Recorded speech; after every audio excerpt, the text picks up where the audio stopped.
What's up everybody, it's Phil Porto, photographer, videographer, and educator, and in today's video we're going to talk about 5 points to help you nail the epic handheld B-roll videos that you see online, just like this one.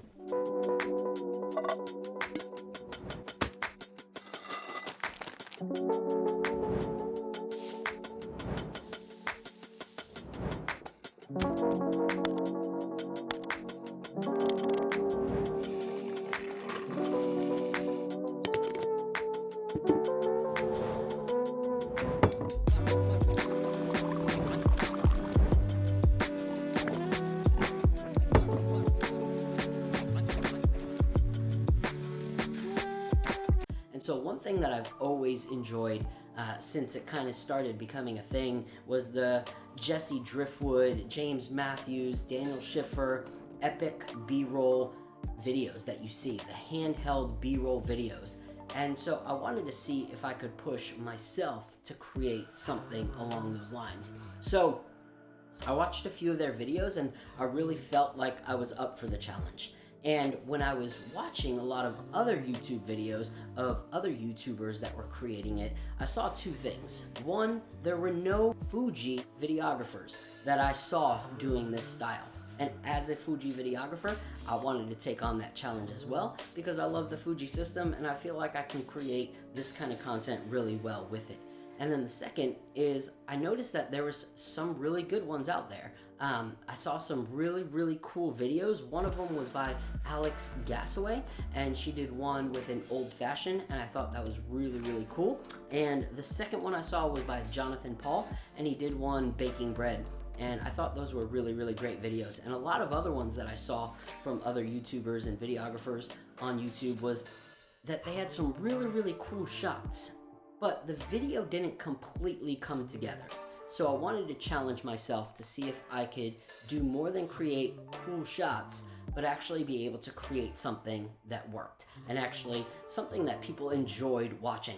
And after I created it, I felt really good about it, honestly. Like, I felt like it went really well. And so I uploaded it and I shared it with some friends who enjoy these styles of videos, who watch it on, a weekly basis. And I asked for their critiques, and the feedback that I got was great. Being able to hear from people that watch this content regularly tell me that I hit the nail on the head the first time. That was a good feeling. So I wanted to create this video to talk about 5 things that I think that keep other people from actually nailing this style. And a lot of what I saw when I watched other videos was not that they were far off, but that it was 1 or 2 things that could have been changed that could have made it a killer video. So these are 5 tips to help you kill the epic handheld B-roll footage videos. First, Daniel Schiffer talks about this all the time. And this is actually a week ago now that I created this content, and now I'm creating a video talking about the content. But just today, he released a video talking about the shot list. And this was crucial for me in creating the videos that I created so far in this style. The shot list is so important. Daniel talks about the fact that a shot list keeps his creativity going, saves time, and it also starts to piece things together that make sense. So in some of the other videos that I saw, it seemed like it was a cool shot, but then it whipped to nowhere, or it didn't really have a seamless flow into this or that scene, or the colors kind of shifted and it just didn't make sense to go from one to the other. And he talks about that in the shot list. So when we created our video, we looked at all of the things that we were using and figuring out what color they were, how we could put it down or move it, where we could end one scene and go into the next.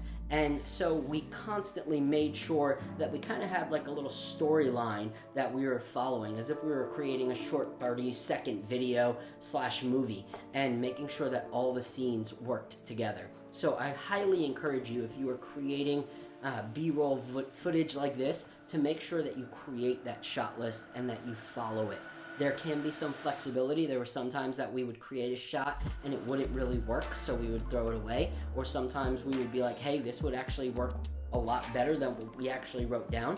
So it doesn't have to be something that you stick to completely and you slam your foot down and say, no, it has to be done this way. But it's a great guide to help you make sure that you create that killer video. And then the second, watching back the shots that you actually took. We did this for each and every shot. And yes, it gets repetitive. Yes, it delays the process. However, it also makes sure that you set yourself up for success. And making sure that the content that you created is going to flow seamlessly into the next one. So I tried a shot over and over and over, and then when I felt like I nailed it, we watched it back and said, okay, this is how it ends in this perfect angle, let's pick it up from there. So making sure that you watch back what you created is very, very, very important. Like a chef should taste his food, a videographer, a content creator should always look to make sure that they got what they needed. Third, the music. A lot of the videos that I watched, like I said before, had really cool shots. And there was just one or two things missing, and sometimes it was the music. Sometimes the vibe of the video or the product that they were pushing was not really an energetic vibe, yet the music was very upbeat and bouncy. Or it should have been energetic and bouncy, yet the music was very ambient or cinematic, and it just didn't fit. And honestly, that can throw off the vibe of a video. As a viewer, you watch with your eyes, but you also watch with your ears. Even though that's listening, it's a double combo. Those things go together. So you gotta make sure that the music matches what you're creating and it gets the vibe and the message across of your video. Number 4, the sound design. Sound design is so key. This is something that I'm really just now starting to get into. We don't really use too much of that on a daily basis with our businesses, but I think I'm going to start doing that. And so with sound design, what I've realized is like a lot of videos were using the same exact sounds as somebody else. And when someone gets into this kind of style and they're watching these videos back, they kind of go on a rabbit hole, down a rabbit hole, and they follow this trail of YouTube videos, and hours later they're still watching the same kind of thing from a suggested video. And so they're gonna hear these sounds if you're using the same exact thing that someone else used. And sometimes that's inevitable, but sometimes it's not. So spend time on these websites. Make sure that you're looking for something that may be a little more out of the box that still fits, that someone else might not have found that sound, and it'll kind of set your video apart. So that's something that I really wanted to push myself on, and I spend a lot of time, and I mean a lot of time, on Epidemic Sound and on Zapsplat, and it was worth it. I felt like I was very pleased with the sound design content that I created.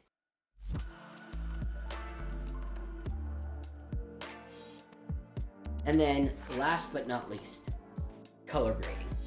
I think color grading is so important. To create something so beautiful like in your movements and your shots, and then serve it on a like unappealing platter is not really what you want to do. One thing my mentor always talks to me about is presentation is key. So if someone brings you out a steak and it's on a beautiful white plate and the steak is sizzling and the butter's melting and it looks delicious, you want to bite that steak. You want to dive right in. Unless you're vegetarian, maybe a nice salad, whatever. But either way, you think of a meal that you love and it's presented beautifully and properly, you want to dive right in. However, take that same exact meal and put it on a trash can lid filled with garbage, like dirt all over it, whatever. Just think of the dirtiest trash can lid, and you bring that out to the table. No one wants to eat that. That's what color grading is like. And you want to make sure that you create something that is actually visually appealing to your audience, because if not, it's going to be hard for them to really watch it. So I would find a LUT or a preset or something that kind of fits your vibe and fits the vibe of the video. So for us personally, we use Maddie Hapojas. I might be saying that wrong, Maddie, if you happen to see this at all, but we use Maddie's travel feel presets, a little tweaked version of that. So find something that actually fits your vibe and actually helps you create the content that you want to create.